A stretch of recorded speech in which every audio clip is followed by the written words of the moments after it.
Assalamualaikum warahmatullahi wabarakatuh. Selamat malam seluruh rekan dan rekanita di Indonesia. Karena kebetulan tamu malam hari ini spesial Komandan Nasional CPP IPNU atau KOP Brigade Pembangunan Ikatan Pelajar Nahdlatul Ulama DKN ya. Masa Hikmat 2020 atau 2019 ini kira-kira 2022 ya. Ya. Pada kesempatan kali ini di episode kedua di ruang kita tentunya bersama saya ya dan Sukron, dan juga alhamdulillah sudah jauh dari sana kita sudah tersambung dengan narasumber kita, yaitu Komandan besar kita, Komandan Nasional dan Sotigin. Assalamualaikum, selamat malam dan sot. Waalaikumsalam warahmatullahi wabarakatuh. Selamat malam dan Sukron. Iya. Ini dan langsung saja, ini apa kabar ini? Kayaknya gimana kabarnya? Tak lama tak jumpa ini kita tak.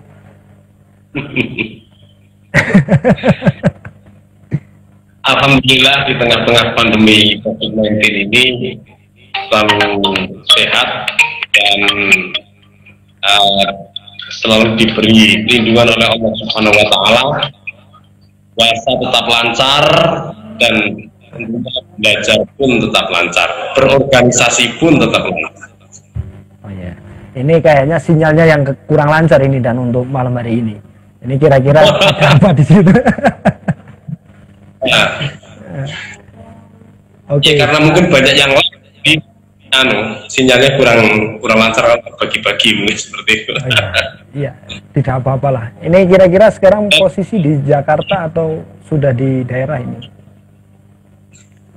Saya sudah sejak awal Ramadan, saya di rumah saja. Oh, di rumah saja. Stay at home ya. Tentunya mengikuti anjuran pemerintah juga ya. Sebagai warga negara yang baik seperti itu. Oke, karena kita warga negara yang baik, jadi kita tetap mengikuti instruksi dari pemerintah agar tidak, agar kita salah satu pemutus mata rantai penularan COVID-19. Dan Sodigin, pertanyaan pertama yang mungkin akan saya lempar ke panjenengan, kira-kira saya lempar aja.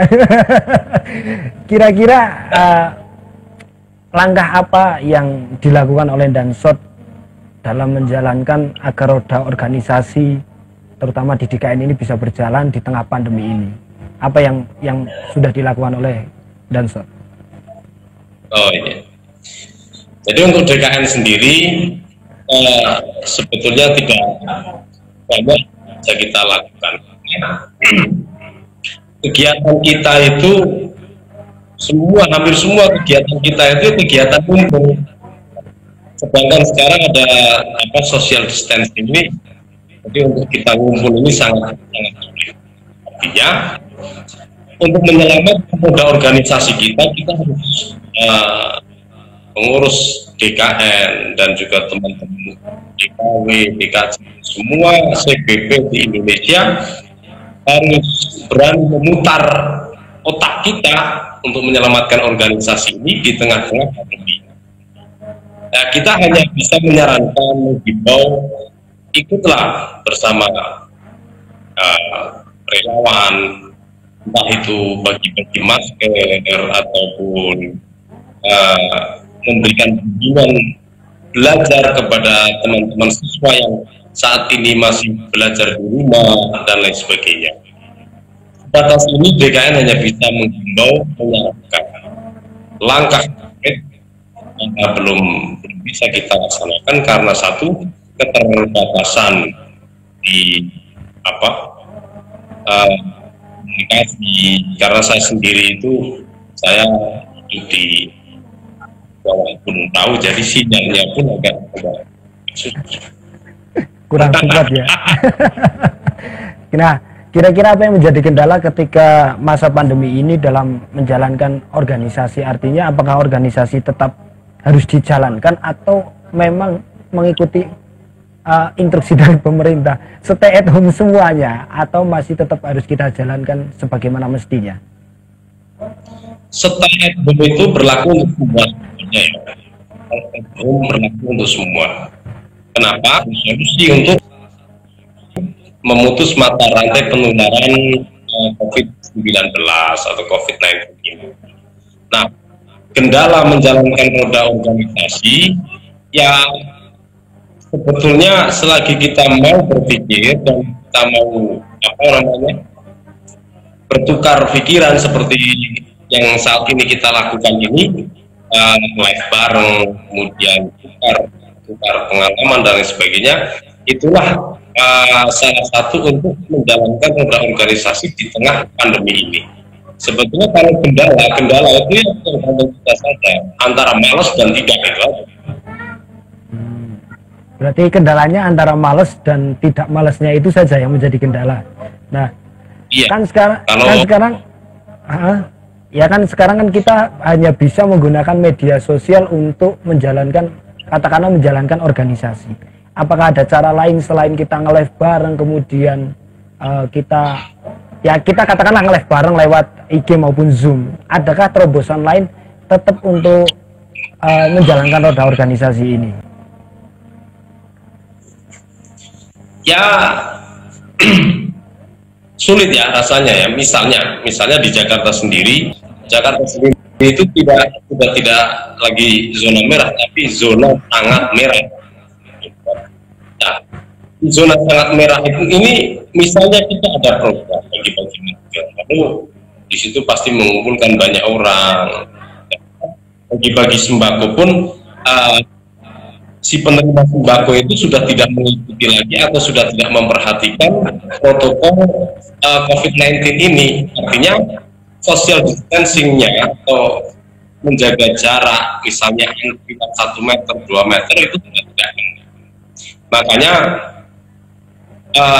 untuk organisasi kita, organisasi sosial masyarakat kita ini, terutama untuk CPP ini, baik untuk kita untuk mengikuti kegiatan-kegiatan masker bagi apa, itu sangat disarankan. Namun kita harus mengetahui sebelum kita menyelamatkan orang lain, kita harus menyelamatkan diri sendiri. Artinya ketika di tengah pandemi ini, selain kita nge-live bareng, mungkin telepon, melalui video call dan lain sebagainya, ya kita pelopori masyarakat di sekitar kita untuk memutus mata rantai penyebaran COVID-19. Cukup bagi kita untuk mempelopori masyarakat di sekitar kita, itu yang sangat penting. Ya, dan ini kan terkait dengan adanya pandemi ini, mungkin kan kader sekarang kan semua kembali ke rumah masing-masing. Artinya sangat kecil waktu untuk bertemu maupun berkumpul seperti dulu. Nah, apa ada instruksi ataupun himbauan kepada seluruh kader yang memang sekarang sudah stay at home di masing-masing rumahnya ataupun di lingkungannya? Apa yang harus mereka lakukan ketika mereka kembali ke rumah, dan mereka harus seperti apa sebenarnya di saat pandemi seperti ini? Di saat pandemi seperti ini kita tetap memegang belajar berjuang bertakwa. Nah, di sisi lain kita harus belajar. Nah, belajar kita ini mari kita gunakan, kita kolaborasikan antara belajar berjuang dan bertakwa. Kebetulan ini bulan Ramadan kan. Jadi ketakwaan kita memang serius betul-betul diuji oleh Allah Subhanahu wa Ta'ala. Kenapa? Contoh ketakwaan kita di saat dilarang tarawih oleh pemerintah. Sebetulnya tidak dilarang tarawih, tapi kita dianjurkan untuk tarawih sendiri. Nah, di situ ketakwaan kita itulah diuji oleh Allah Subhanahu wa Ta'ala. Kira-kira 20 rakaat kamu sanggup tidak menjalankan diri di rumah? Seperti itu. Kemudian berjuang pada tengah pandemi ini, alangkah baiknya bagi teman-teman CPP, teman-teman IPNU itu memberikan solusi kepada kepada pelajar-pelajar yang saat ini dirumahkan, artinya dianjurkan untuk belajar di rumah. Lah, mari kita berikan bimbingan, mari kita berikan bimbingan ke rumahnya, kita berikan bimbingan. Tapi tetap kita harus tetap menggunakan protokol COVID-19. Nah, kemudian untuk belajarnya, selaku pelajar atau selaku organisasi besar pelajar di Indonesia, kita wajib menjaga eksistensi kualitas belajar pelajar di Indonesia ini, karena masa depan Indonesia tidak lain dan tidak bukan adalah di tangan para pelajar. Ini sebetulnya sangat dikhawatirkan di tengah-tengah pandemi ini. Semua pelajar, bahkan menyeluruh pelajar, kalau disuruh belajar di rumah itu sangat minim sekali. Artinya sangat mengkhawatirkan. Mereka malah tidak belajar tapi malah keluyuran. Nah, maka dari itu kembali ke tadi, kita hanya bisa menghimbau kepada anggota CBP terutama, mari kita pelopori pemutusan rantai penularan COVID-19, dan kita bimbing pelajar di sekitar kita. Tidak harus banyak, tidak harus skala nasional, tidak harus skala wilayah, dan tidak harus skala cabang. Tapi mari kita bimbing pelajar-pelajar di sekitar kita. Gitu aja. Terus ini, Dan, bagaimana menurut komandan ini terkait dengan menjaga kesemangatan kader di tengah pandemi ini? Karena kemarin ada yang khawatir bahwasanya di tengah pandemi yang seperti ini kemungkinan besar semangat teman-teman itu menurun dalam berorganisasi ataupun berkhidmat, terutama di IPNU ataupun di PPNU, di CBP dan KPP ini. Bagaimana langkah-langkah yang harus kita ambil sebagai teman-teman yang masih di DKW, DKC maupun di DKAC, karena tidak menutup kemungkinan kita apa yang sudah kita rencanakan itu kan kemarin sudah gagal, dan kita kadang bingung untuk memulai setelah pandemi ini, dan kita juga tidak tahu pandemi ini kapan akan selesai. Nah, bagaimana untuk tetap menjaga kesemangatan teman-teman di bawah ini, Dan? Langkah awal yang harus kita laksanakan, tetap menjaga komunikasi antar kader, tetap menjaga komunikasi ya silaturahim melalui media sosial ini. Komunikasi yang lebih penting untuk menjaga kesemangatan kader. Artinya di tengah-tengah pandemi ini, sebagai seorang pemimpin ya tidak usah sungkan-sungkan, tapi pada kader bagaimana kabarnya, apa kegiatannya. Ini salah satu solusi di tengah pandemi ini untuk mempertahankan semangat kader. Karena kita pun tidak tahu COVID-19 ini akan selesai kapan, dan puncaknya kapan, ataupun bagaimana kita ke depannya itu seperti apa. Nah, ya kita tetap berdoa kepada Allah Subhanahu wa Ta'ala, semoga kader-kader yang begitu semangat diberi kebutuhan oleh Allah Subhanahu wa Ta'ala. Itu salah satunya itu. Jadi salah satunya untuk mempertahankan kader agar tetap semangat, ya komunikasi untuk saat ini. Karena saya kira tidak ada kegiatan lain. Kita mau bertemu seperti apa, berkumpul seperti apa, silaturahim kecil-kecilan 1-2 orang cukup. Itu tadi, tetap gunakan protokol COVID-19. Kemudian begini, Dan, ini kan sebelum adanya COVID-19 ini ada merebak sampai seperti ini hari ini. Kemarin-kemarin teman-teman di tingkat cabang maupun anak cabang telah melaksanakan kegiatan kaderisasi. Karena setiap kaderisasi kan perlu yang namanya follow up. Nah, follow up mereka kan terhenti di tengah pandemi ini. Nah, kira-kira follow up yang bagus, yang baik lah untuk tetap mengawal kader yang kemarin baru melaksanakan kegiatan diklat itu seperti apa, Dan? Karena mungkin kan kita sudah punya rencana follow up, tapi karena ada pandemi ini kan tetap kita hentikan. Nah, follow up yang seperti apa yang baik ya, yang menurut komandan itu efektif lah untuk dilakukan di masa pandemi ini? Untuk mendorong follow up untuk kader. Ini seharusnya pun kita harus meluncurkan sebuah modul sebetulnya. Karena apa? Follow up tanpa bimbingan ada modul, atau mungkin kalau sudah ada yang paham tentang IT, mari kita buat aplikasi untuk mendukung app ini yang isinya tentang materi-materi ataupun tugas-tugas yang harus diselesaikan di rumah. Berarti cuma seperti itu, Dan. Nah, ini agak melenceng agak jauh emang terkait dengan dulu di Lampung di Rakernas itu kan pernah dicetuskan bahwa CBP Ibnu itu pengen yang namanya ada yang namanya kartu tanda atau kartu identitas lah, semacam itu. Kira-kira ini ada pertanyaan seperti itu. Kira-kira kapan akan diluncurkan? Apa setelah pandemi? Apa memang setelah adanya pandemi ini semua program kita pending semua, kita pikirkan setelah pandemi, atau bagaimana? Ini mau dijawab jujur atau tidak? Jujur aja, biar teman-teman nanti tahu juga. Organisasi mana yang bisa menjalankan program ini? Tidak ada. Organisasi mana? Tidak ada. Tidak ada sama sekali. Kita semua terfokus pada pandemi ini.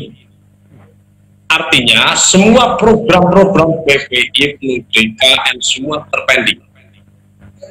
Kalau kita harus bisa membicarakan masalah KTM, ya saat ini kita hanya bisa berandai-andai. Nanti kalau pandemi ini sudah selesai, kita akan buat KTA seperti ini.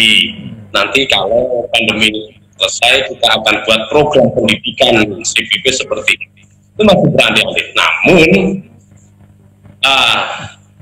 memang sudah ada beberapa step by step untuk menyelesaikan program kerja yang sudah disusun setelah pandemi ini. Masalah KTA ya tetap nanti kita akan bahas ulang setelah pandemi COVID-19. Berarti ini tetap KTA tetap jalan ya, Dan. Berarti ya harapan teman-teman berarti ya terjawab sudah. Mudah-mudahan pandemi ini cepat selesai. Nah, Dan ini saya pertanyaan satu lagi nih sebelum nanti kita selesai. Memang karena kita live-nya durasinya katanya tadi kita cukup 30 menit saja. 30 menit saja, gak usah lebih. Ini pandemi ini apakah dihitung sebagai masa cuti dari organisasi atau tidak? Ini pertanyaannya. Dan kalau SP-nya kan biasanya sudah ada tanggalnya. Kira-kira SP-nya itu besok ikut maju atau enggak gara-gara ada pandemi ini? Apa masih seperti biasa? Nanti setelah di dalam SP sudah selesai, kemudian pandemi belum selesai, tetap nanti diperpanjang SP. Dalam rangka ini itu kan ya anggap saja, ya bukan anggap saja. Ini tinggal kita lah melihat dari sudut pandang yang mana. Misalnya kita melihat sudut pandang ini dari dalam strategi seperti itu ya kan. Anggap saja pandemi COVID-19 ini merupakan bukti yang diberikan oleh kepada kita yang selama ini berjuang sana kemari ya kan. Oh gitu, berarti tetap ya ini kita hitung aja masa cuti seperti itu. Lah kan kemarin ada yang ngotan yang diberikan oleh Allah Subhanahu Wa Taala kepada kita. Praktis ya. Nah, Komandan, ini ada pertanyaan masuk, Komandan. Ada pertanyaan masuk lewat WA pada saya. Mau tanya Dan, terkait dengan CBP ini untuk atribut-atributnya bagaimana ini? Terkait dengan atribut-atribut seperti PDH dan lain sebagainya itu hasil Rakernas itu memang seperti itu atau ada tambahan lagi yang nanti mungkin akan dibahas di lain kesempatan seperti itu, Dan? Masalah atribut itu sebetulnya sudah ada rencana. Sebelum Ramadan kita harus sudah melaksanakan rapat pengurus DKN yang nanti akan memunculkan PDKN, Peraturan Dewan Koordinasi Nasional. Nah, atribut itu nanti akan kita bahas secara lengkap dan detail di pertemuan pengurus Dewan Koordinasi Nasional. Ya, untuk sementara waktu kita gunakan atribut tadi. Ya, kemudian begini dan terkait dengan atribut ini, apakah jaket ini, ya ini kan yang menjadi pertanyaan teman-teman di bawah, jaket ini termasuk seragam atau atribut ini? Yang sebenarnya nanti biar teman-teman juga tahu bahwa yang jaket yang saya pakai ini fungsinya untuk apa, misalnya siapa yang boleh memakai dan harus seperti apa. Ulangi pertanyaannya, nggak jelas. Terkait jaket ini bagaimana ini menjadi seragam atau menjadi atribut dari CBP itu sendiri?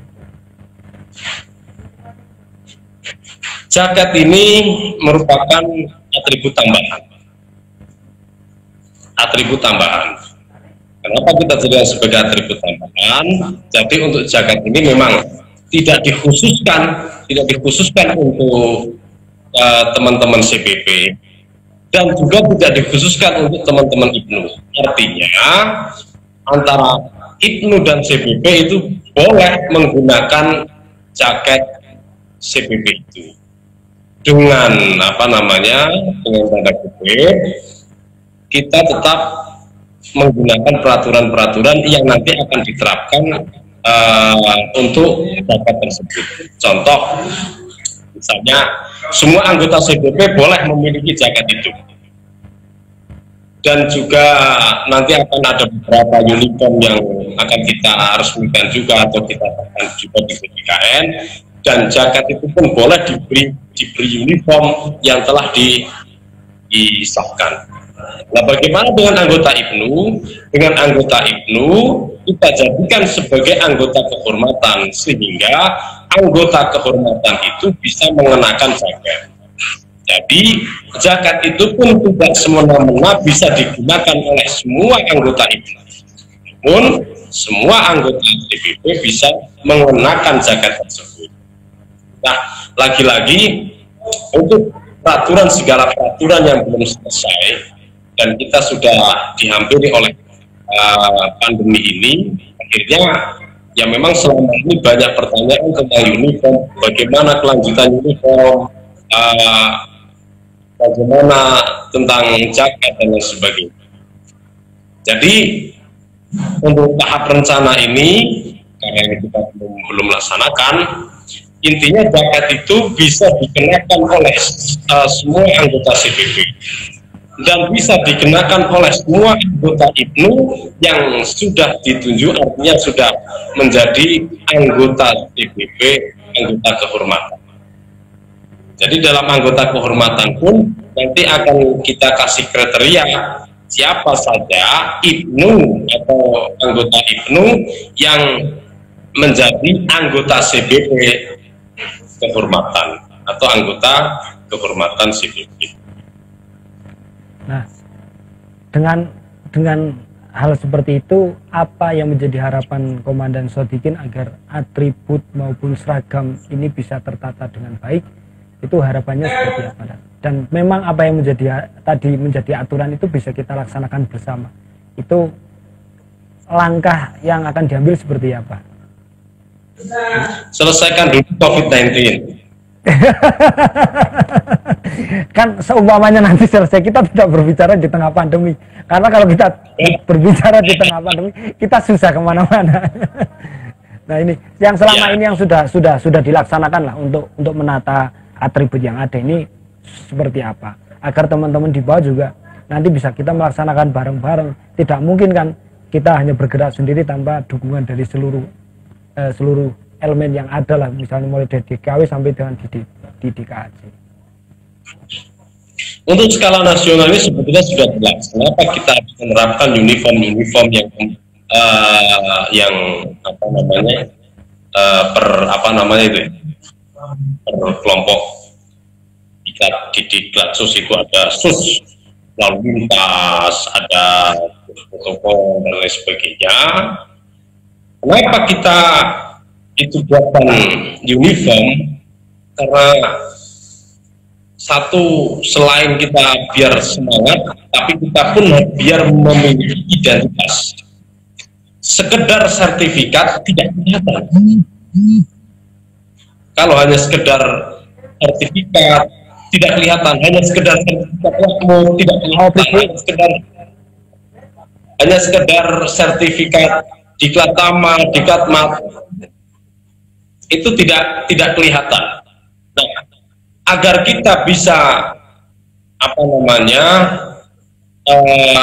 lebih mudah mengidentifikasi anggota, kita kasih uniform. Oh, uniform ini untuk yang sudah diklat, oh uniform ini untuk yang sudah diklat mat, oh uniform ini protokol, oh ini uniform ini untuk lalu lintas. Jadi nanti harapannya penataan seperti itulah yang akan menghilangkan ucapan-ucapan CBP sebagai tukang parkir. Itu salah satu solusinya kalau kita mau berpikir secara luas tanpa ada emosi dan lain sebagainya. Itu sebetulnya salah satu solusi untuk menghilangkan CBP sebagai tukang parkir. Dan terkait paket atribut itu harapannya memang ya itulah yang kita butuhkan. Di sisi lain kita harus membina kader agar memiliki pertanggung bencana lalu lintas dan sebagainya. Pertanyaan terakhir, dan sebelum kita tutup acara kali ini, apa yang menjadi harapan dan Sodikin selaku Komandan Nasional kepada kader-kader di tengah pandemi ini, dan apa yang menjadi instruksi jenengan kepada kader-kader di seluruh Indonesia untuk ikut serta pencegahan COVID-19 ini? Harapan saya kepada semua kader tetap semangat dan jangan hilangkan semangat kita menjalankan roda organisasi ini, terutama di lembaga CBP. Jangan sampai di tengah pandemi ini semangat kita luntur, akhirnya setelah pandemi selesai kita tidak ingat lagi kepada CBP. Terutama kepada pengurus DKN, pengurus DKW, pengurus DKC, tetap semangat, karena kesemangatan kalianlah yang akan menjadi contoh untuk kader-kader di bawah. Kalau pengurus saja sudah tidak semangat, jangan harap anggota-anggota di bawah akan semangat. Instruksi saya, ikuti protokol COVID-19, tetap melakukan aktivitas di rumah, jangan keluar rumah tanpa ada satu hal yang penting, dan tetap jaga imunitas tubuh agar kita tidak tertular virus COVID-19 ini. Dan yang tidak kalah pentingnya lagi, jaga diri kita, jaga keluarga kita, jaga ibadah kita.